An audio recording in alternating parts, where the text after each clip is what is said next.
Assalomu alaykum, hurmatli kuzatuvchilarimiz, hurmatli do'stlarimiz. Sizlarga 2022-yilda ishlab chiqarilgan avtomat korobka Cobalt'imizni ko'rib beramiz.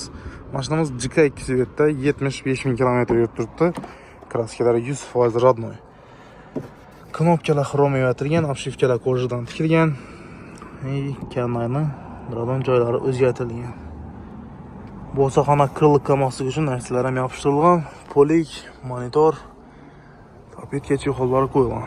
Ya do'stlar, rollar ham knopka ko'p-ko'ptalar tayyor.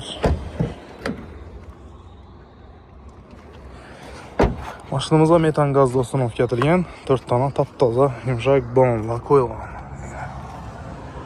Mashina ideal sosteniyapti. Metan gazlari bor.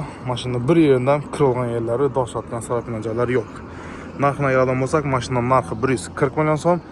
Avtokredit mashina 13 million bilan chiqadi. Oylik to'lovlari 400 ming so'mdan 5 yilga keladi. Qiziquvchilar bo'lsa, Bag'at avtomarketga kelsangizlar, mashinamizni naqd avtokredit barter asosida xarid qilib ketsangiz bo'ladi.